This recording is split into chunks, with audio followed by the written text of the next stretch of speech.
अध्याय 16 श्लोक क्रमांक 3। तेज क्षमा धृति शोचम अद्रोह। इधर देखिए, दैवीम।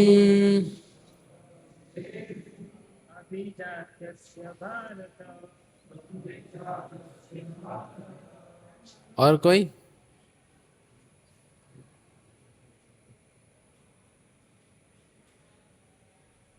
और कोई बोल सकता है?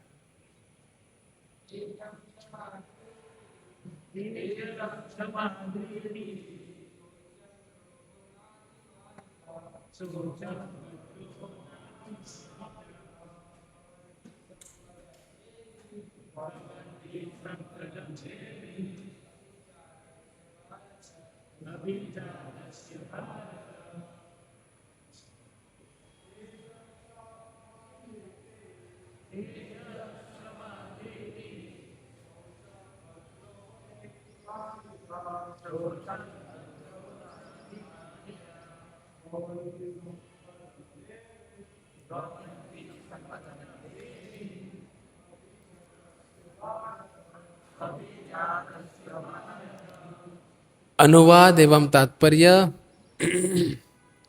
कृष्ण कृपा मूर्ति अभय चरणारविंद भक्ति वेदांत स्वामी श्रील प्रभुपाद जी के द्वारा भगवान ने कहा, हे भरत पुत्र, निर्भयता, आत्मशुद्धि, आध्यात्मिक ज्ञान का अनुशीलन, दान, आत्मसंयम, यज्ञपरायणता, वेदाध्ययन, तपस्या, सरलता, अहिंसा, सत्यता, क्रोध विहीनता, त्याग, शांति, छिद्रान्वेषण में अरुचि, समस्त जीवों पर करुणा, लोभ विहीनता, भद्रता, लज्जा, संकल्प, तेज, क्षमा, धैर्य, पवित्रता, ईर्ष्या तथा सम्मान की अभिलाषा से मुक्ति, ये सारे दिव्य गुण हैं जो दैवी प्रकृति से संपन्न देवतुल्य पुरुषों में पाए जाते हैं। हरे कृष्णा, हरे कृष्णा। युवा है हम सब, युवा, तो युवा में थोड़ा उत्साह होना चाहिए। युवा में उत्साह तब चला जाता है जब वो उसका लंगर किधर और लग जाता है। हरे कृष्णा। तो हम पहले भाग में देखे, एक गुण के ऊपर चर्चा की थी हमने ये देखा था कि अगर भगवान की सेवा में अगर स्वयं को हमें संलग्न करना है तो हमारे अंदर गुणों का विकास होना चाहिए। ये घंट निकाल दीजिए। हमारे अंदर गुण गुण होने चाहिए, गुण।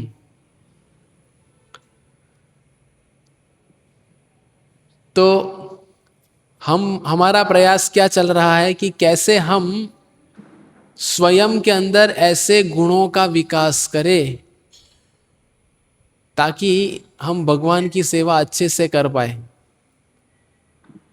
तो पिछली बार हमने क्या देखा था, किसी को कुछ याद? क्योंकि 15 दिन का फासला हो गया है। क्या देखा था हमने तो पूरी व्यावहारिक चर्चा की थी। हमारे सब हम जो कर रहे हैं वही हमने बताया था, तो याद रहना ही चाहिए। शास्त्र की कोई बात तक हम नहीं पहुंचे थे अब तक। आज समाज में क्या चल रहा है, तो क्या देखा था हमने? तेजः। हाँ, भगवान जो है वो हमारी हरकतें देखते हैं, हमारी हरकत कैसी है। और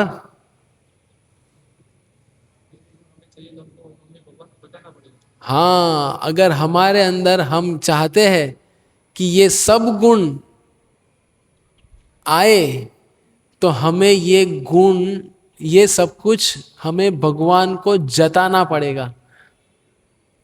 हमें बताना पड़ेगा ना भगवान को कि मुझे ये चाहिए। ठीक है, इसकी चिंता मत करिए, नहीं चला तो कोई बात नहीं, इधर ध्यान दीजिए, सबका ध्यान उधर है।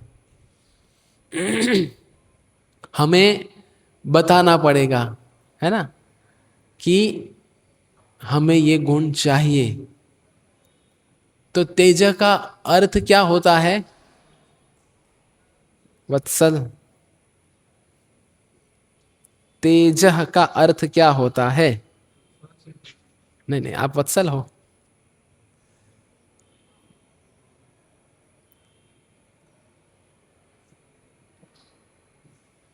ये हमने देखा कि सबसे पहले हमें ये पता होना चाहिए कि योग्यता बेचारे किछु नहीं पाए, तुम्हार चरण धरी कृष्ण से, तुम्हारा कृष्ण दीते पार।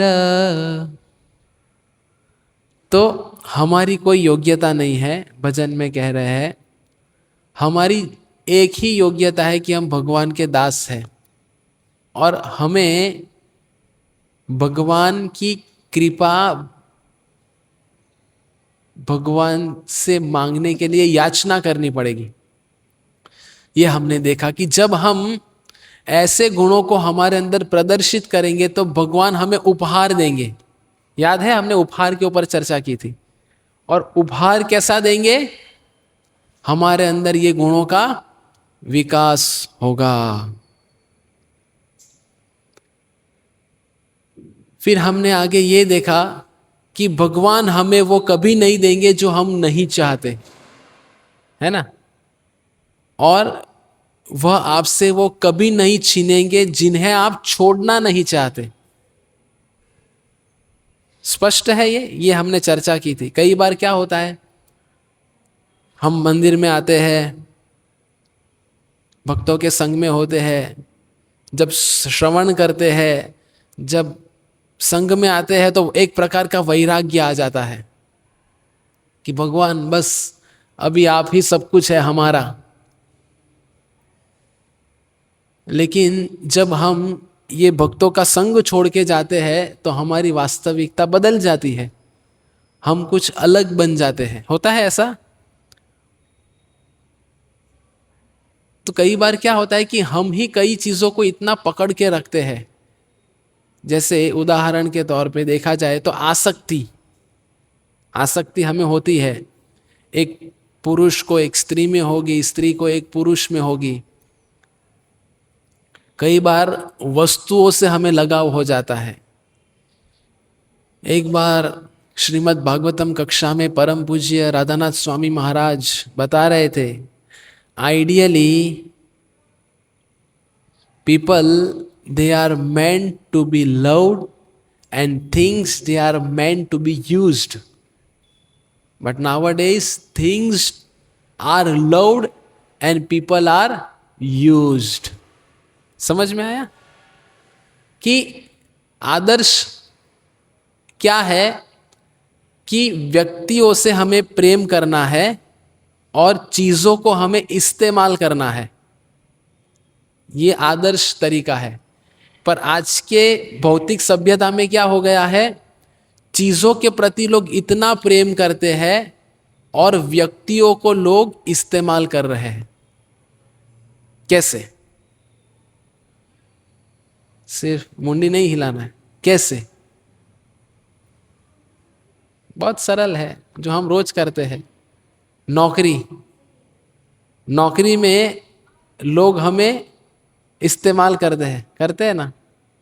और कई कुछ चीजें होती है, जैसे ये है रिकॉर्डिंग का माइक्रोफोन बोलते हैं जो भी।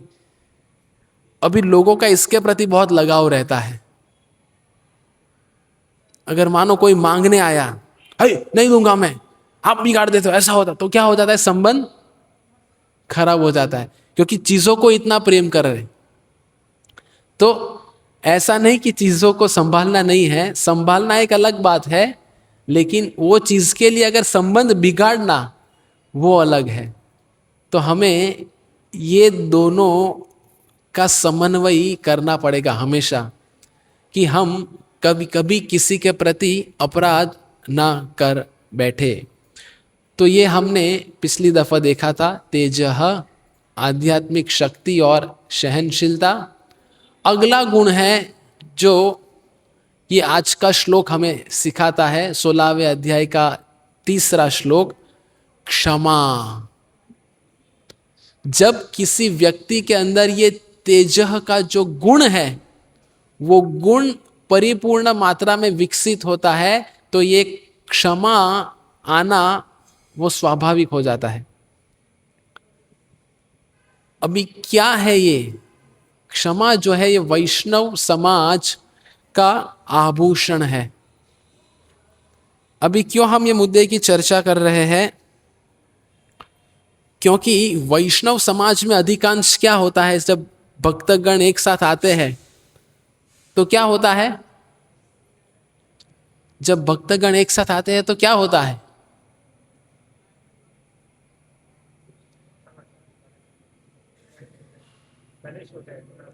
जोर से बोलिए, क्लेश होता है।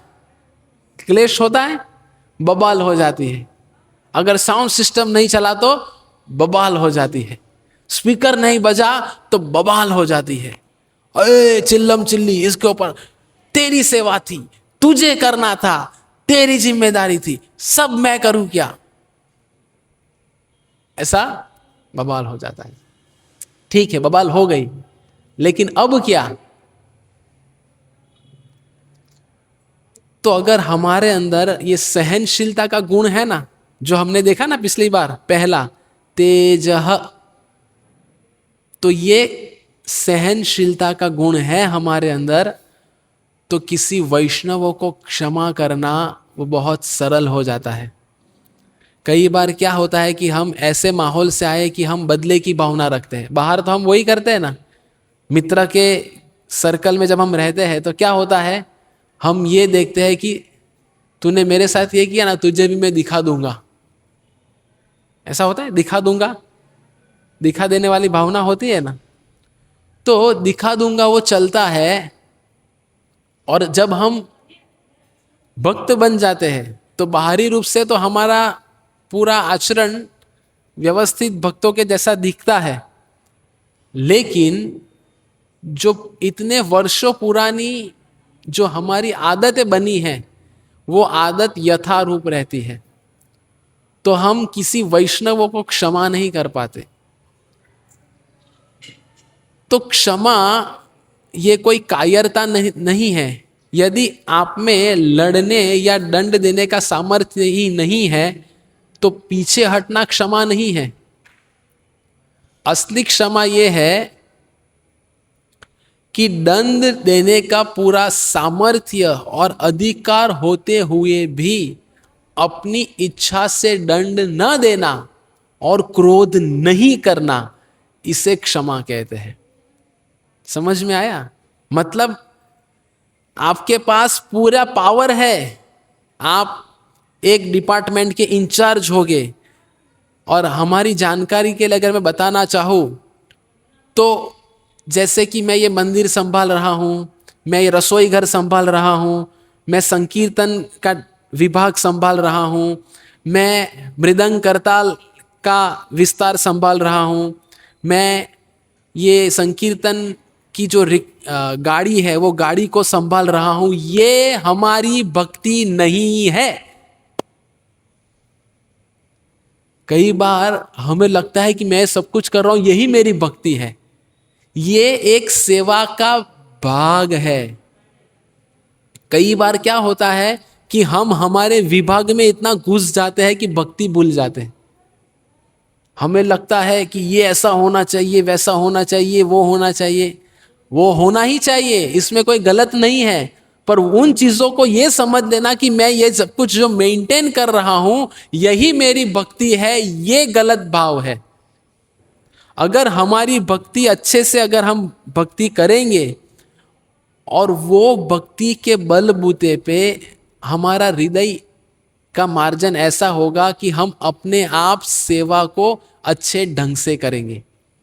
इसके लिए कोई कोर्स रजिस्टर करके कोर्स करने की आवश्यकता नहीं है कि मैं ये कोर्स कर लूँ, 51,000 का कोई कोर्स कर लेता हूँ, फिर मैं सीख लेता हूँ कि ऐसा ऐसा मैनेजमेंट ये होना चाहिए, मैनेजमेंट ऐसा होना चाहिए, मैनेजमेंट में ये करना चाहिए, ये होना चाहिए। ये किसके समान है? जो हमने कहानी बताई थी, जंगल में शिकारी आता था, शिकारी जाल बिछा देता था, दाने डालता था, पंछी आते फुर फुर फुर फुर फुर फुर फुर दाना खाने जाते, शिकारी बंद करके उनको लेके जाता है। तो एक बार साधु महाराज आए तो सब पंछियों ने दरख्वास्त की कि हे साधु महाराज, ये सब लोग आते हैं हमें लेके चले जाते हैं, कुछ मंत्र दीजिए।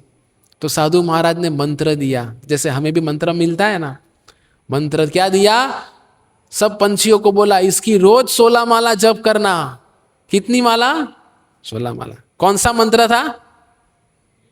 शिकारी आएगा, जाल बिछाएगा, दाना डालेगा, गलती से फंसना नहीं। सब लोग, सब पंछी सुबह उठे, शिकारी आएगा, जाल बिछाएगा, दाना डालेगा, गलती से फंसना नहीं। शिकारी आएगा, जाल बिछाएगा, दाना डालेगा, गलती से फंसना नहीं। रोज 16 माला कर रहे। अभी दोपहर का समय हो गया, शिकारी का आने का वक्त हो गया। इनका मंत्र जाप चालू है, कीर्तनीय सदा हरि, 24 घंटा चल रहा है। बाबा ने बोला 16 माला करना, इसका तो 64 माला चल रहा है। तो सब पंछी लोग शिकारी आएगा, शिकारी को बोले अरे बाप रे, इनको कैसे पता चल गया? फिर पंछी बोलते जाल बिछाएगा, शिकारी बोलता है ये लोग तो समझ गए हम क्या करने वाले। तो फिर भी शिकारी जाल बिछाता है। फिर पंछी बोल रहे शिकारी आएगा, जाल बिछाएगा, दाना डालेगा, शिकारी दाना भी डाल देता है। शिकारी बोले तो सब लोग जान गए क्या चल रहा है। फिर जैसे दाना डाला, सब लोग फुर फुर फुर फुर फुर फुर फुर उड़ के दाना खाने चले गए। शिकारी ने जाल को बांध दिया और पीछे बांध के जा रहे, और पंछी का जप चल रहा है। शिकारी आएगा, जाल बिछाएगा, दाना डालेगा, गलती से फंसना नहीं। बट श्रील प्रभुपाद जी कहते अब क्या फायदा जब चिड़िया चुग गई खेत। हमारा भी कई बार ऐसा होता है, हम ये कर लेंगे, वो कर लेंगे, ऐसा कर लेंगे, वैसा। अगर भक्ति ही नहीं की है तो जब सही समय आएगा तो सब निष्फल हो जाएगा। इसीलिए सबसे महत्व की चीज हम सब लोग के लिए सीखने योग्य ये है कि हम सब लोग भक्ति को ढंग से करें। भक्ति को ढंग से करेंगे तो ये सब गुण अपने आप आएंगे। तो हमारी चर्चा ये चल रही थी कि जब दो भक्तों के बीच में कुछ गड़बड़ हो जाती है तो सबसे 3 स्तर होता है वो व्यक्ति से क्या कहते हैं, व्यक्ति से डील करने का। हमें भगवान के साथ दिल लगाना है, डील नहीं लगाना है। दो में अंतर है। भगवान के साथ दिल लगाना है पर हम डील लेके आते हैं। समझ गए? डील मतलब DEAL वाला डील। तो हमारी भक्ति कई बार ऐसी हो जाती है कि हम सब डील्स लेके आते हैं। ये होगा तो ये करूंगा, ये होगा तो वो करूंगा, क्या किया भगवान ने मेरे जीवन में, क्या दिया, क्या फायदा इतनी भक्ति का, इत्यादि इत्यादि कई लोग बोलते हैं। तो जब भी ऐसी स्थिति आती तो सबसे पहला वैष्णवों के अंदर पहला स्तर ये होना चाहिए कि वो व्यक्ति को क्षमा कर दे। क्या कर दे? क्षमा कर दे। दूसरा ये होना चाहिए कि वो व्यक्ति को क्षमा करने के पश्चात हमें ये प्रयत्न करना चाहिए कि वो जो भक्त है कैसे ये सेवा को इम्प्रूव करे। सुधार कैसे लाए इन चीज में? जैसे एक उदाहरण देता हूं कि मानो दो भक्तों के बीच में तनाव हो जाता है, तो एक भक्त के अंदर बड़ा क्रोध है। कई होते हैं ना क्रोधी भक्त होते हैं, अधिकांश क्रोधी होते हैं, कई नहीं, 99% भक्त क्रोधी होते हैं। तो कुछ हो गया कि तुरंत क्रोध, तो दूसरे भक्त को क्या होना चाहिए? सामने वाला जो भक्त है, सबसे पहले वो भक्त को क्षमा कर दो। दूसरा स्तर यह है कि वो भक्त अपने दुर्गुणों से कैसे बाहर आ सके, उसके लिए प्रयत्न करना है। और अगर ये दोनों निष्फल जाते हैं, तब जाके तीसरा स्तर यह है कि उन्हें ऐसा कुछ दंड दिया जाए ताकि वो सुधर जाए। जैसे उदाहरण के तौर पे कोई युवा मंदिर में आ रहा है और किसी माताजी के साथ वो ज्यादा बात करने लगता है, तो सबसे पहले वो भक्त को बुला के बताना चाहिए कि ये आप गलत कर रहे हो, ये नहीं होना चाहिए। ये पहला स्तर। दूसरा स्तर, ये भक्त को वो स्थिति से निकालने के लिए हमें उनमें बदलाव लाने का प्रयत्न करना चाहिए। और अगर ये दोनों होने के पश्चात भी वो भक्त वही कार्य कर रहा है, तो तीसरा स्तर है कि वो भक्त को 1 साल के लिए मंदिर से बैन कर देना चाहिए। ये तीसरा स्तर है। ये समझ में आ रहा है? एक उदाहरण से समझाया। तो सबसे पहला गुण क्या होना चाहिए? क्षमा का। अभी क्यों ऐसा, क्यों हम क्षमा करें किसी को? आप सब लोग स्लाइड देख रहे हो। हम क्षमा क्यों करें किसी को? जो मैंने बताया ना कि पहला स्तर क्या होना चाहिए? क्षमा। तो क्षमा हमें इसीलिए करना है क्योंकि भगवान भी हमें हमारी कितनी सारी गलतियों के बावजूद भी हमें क्षमा कर रहे हैं। अभी प्रश्न ये उठता है कि भगवान हमें क्षमा कर रहे हैं, ये समझ में कैसे आएगा? है ना? समझ में आ रहा है आप सब लोग? हमें सब वैष्णवों के समाज में क्षमा का गुण क्यों विकसाना है, क्यों विकसित करना है? क्योंकि भगवान हमें क्षमा कर रहे हैं। और भगवान हमें क्षमा कर रहे हैं कैसे समझ में आ रहा है? क्योंकि हम इतनी सारी गलतियां भक्ति में आने के बावजूद कर रहे हैं, फिर भी अब तक हम भक्ति में हैं। हम भक्ति में इसीलिए है क्योंकि भगवान हमारी हर एक गलतियों को नजरअंदाज कर रहे हैं। समझ में आ रहा है? तो भगवान हमें क्षमा कर रहे हैं कि नहीं कर रहे, इसका चेक पॉइंट क्या है? कि भगवान हमें क्षमा कर रहे हैं, इसीलिए तो हम अभी भी भक्ति कर पा रहे हैं। अगर भगवान ने हमें क्षमा नहीं किया होता तो हम कब से आउट हो जाते। समझ रहे आप लोग? इसीलिए हमें यह समझना है कि भगवान अगर सबको क्षमा कर सकते हैं, तो एक वैष्णव के नाते मुझे भी ये गुणों का विकास करना है। और ये सब गुण का विकास कैसे आएगा? जब हम सब लोग गंभीरता से श्रील प्रभुपाद जी के दिए गए गतिविधियों का पालन करें। जैसे नियमित मंगल आरती करना, प्रतिदिन 16 माला का जप करना, श्रील प्रभुपाद जी की किताबों का अध्ययन करना। ये जब होगा तब जाके ये गुण अपने आप हमारे अंदर आएंगे। तो उदाहरण क्या है? जैसे हम क्रिश्चियन समाज में देखते हैं, यीशु ख्रिस्त को लटकाया गया ना क्रॉस के ऊपर। तो जब क्रॉस के ऊपर लटकाया गया तो उनकी भगवान को क्या प्रार्थना थी? कोई जानता है? ओम। हाँ, समझे कि हे प्रभु इन्हें क्षमा कर दीजिए। सोचिए क्या पराकाष्ठा है सहनशीलता की। समझ में आ रहा है? सहनशीलता होगी तभी क्षमा आएगी। अब समझ में आया ना? जो मैं शुरुआत में कहा कि जब सहनशीलता आएगी तभी क्षमा संभव है, अन्यथा नहीं। तो यीशु ख्रिस्त को क्रॉस के ऊपर लटकाया गया तो इतना सहन कर रहे थे कि उनको वो व्यक्ति हाथ में खीले मार रहे थे, इधर भी खीले मार रहे थे, पता नहीं किधर किधर खीले मार रहे थे, तो भी उन्होंने क्या कहा, इन्हें क्षमा कर देना। तो अगर इतनी विपरीत परिस्थिति में भी अगर वो किसी को क्षमा कर सकते हैं, वो सामने वाला जो हथौड़ी से मार रहा था वो तो भक्त नहीं था, फिर भी वो क्षमा करने के लिए तैयार थे। तो हम तो वैष्णव समुदाय में है, और वैष्णव समुदाय में ऐसा कोई नहीं है जो हमें ऐसा इधर लटका दे कि इसने गलती की, ये भी क्रॉस ही है, श्रृंगार कर देते हैं जन्माष्टमी का, है ना, कोई ऐसा नहीं करेगा। तो हमारे अंदर तो क्षमा का क्या गुण होना चाहिए। फिर नित्यानंद प्रभु ने क्षमा किया, किनको, जगाई मधाई, ये सब लीला हम जानते हैं कि कौन है नित्यानंद प्रभु, बलराम होइलो निताई, वही बलराम है जो नित्यानंद प्रभु बन के आए। और बलराम जी तो हम जानते हैं ना, कैसे बलराम जी,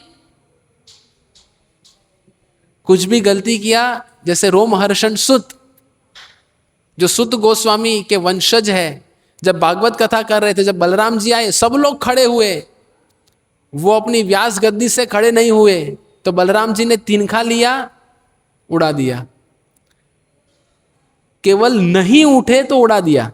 वही बलराम जी जब कलयुग में नित्यानंद प्रभु बन के आए तो जगाई मदाई पियक्कड़ थे, उन्होंने नित्यानंद प्रभु जब गए उनके पास, हरे कृष्ण कृष्ण कृष्ण हरे हरे, हरे राम राम राम हरे हरे, हरे कृष्ण कृष्ण कृष्ण हरे हरे, हरे राम राम राम हरे हरे। जब कीर्तन करते करते गए और कहे, बोलो कृष्ण, भजो कृष्ण, करो कृष्ण शिखा, कृष्ण माता, कृष्ण पिता, कृष्ण धन प्राण, तो मधाई ने मटका फेंक के मारा, नित्यानंद प्रभु की सिर को लग गया, पूरा लोही लुहान हो गया और खून निकलने लगा। और जब चैतन्य महाप्रभु को पता चला, चैतन्य महाप्रभु अपने स्थान से भाग के आए कि मैं उनका वध कर दूंगा अभी, तो नित्यानंद प्रभु चैतन्य महाप्रभु के चरणों में गिर गए और कहे, इन्हें आप क्या कर दीजिए, क्षमा कर दीजिए। कौन है नित्यानंद प्रभु, बलराम जी, जो नहीं उठे तो उधर ही रोमहर्षण सूत का खात्मा कर दिया।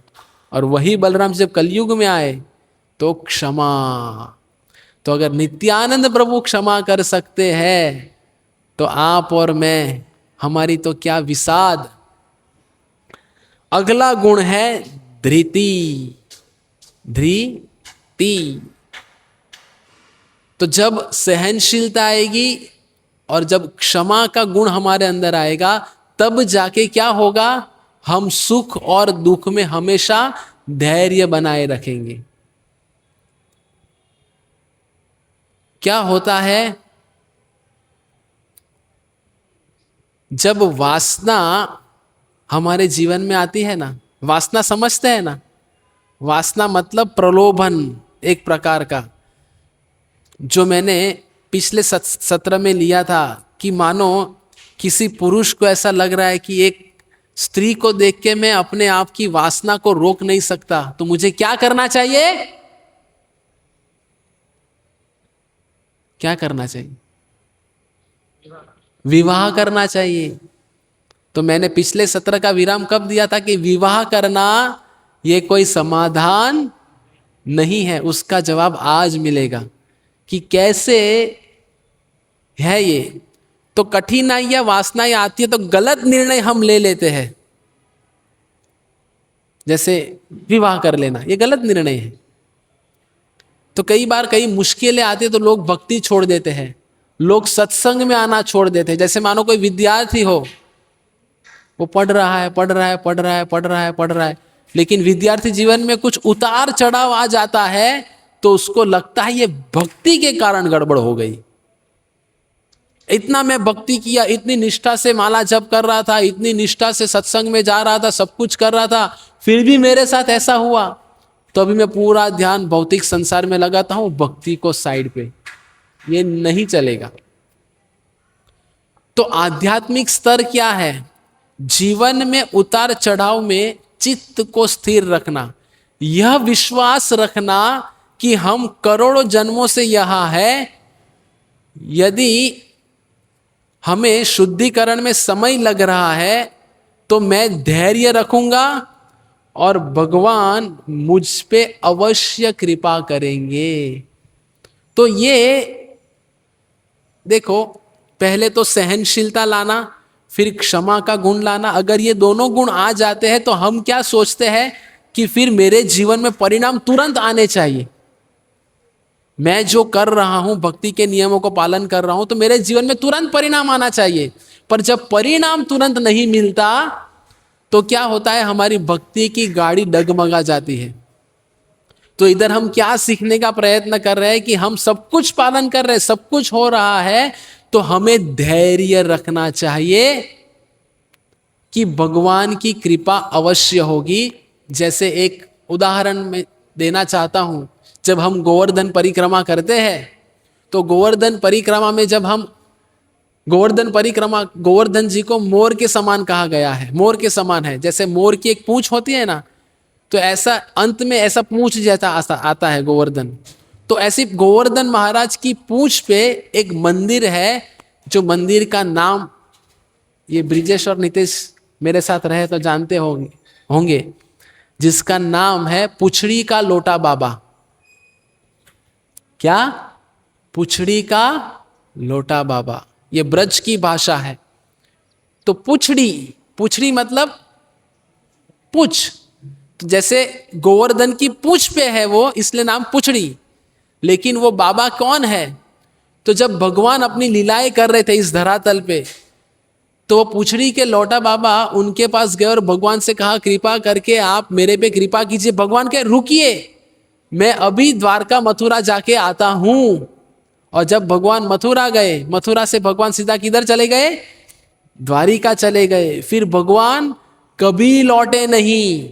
उस समय से, मतलब कौन से समय से? 5000 वर्ष पूर्व भगवान ने ऐसा वचन दिया था, मैं आके आपके ऊपर कृपा करूंगा।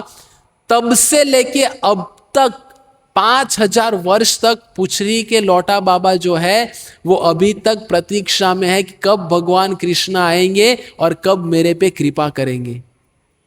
इसको क्या कहते हैं? धैर्य।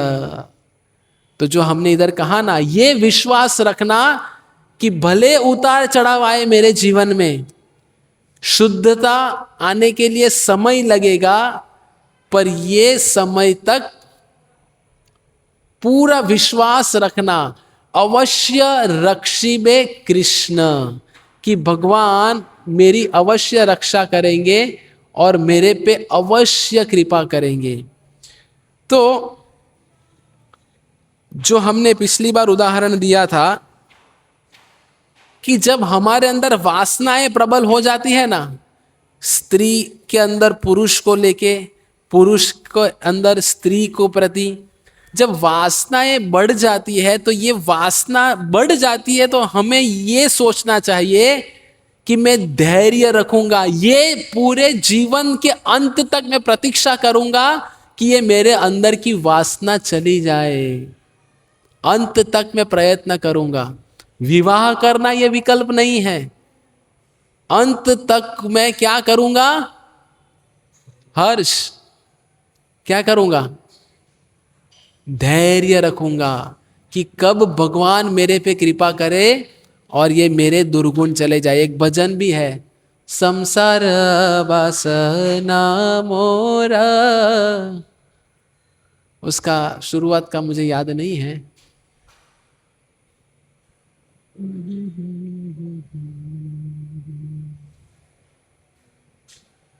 देख लेंगे वो भी।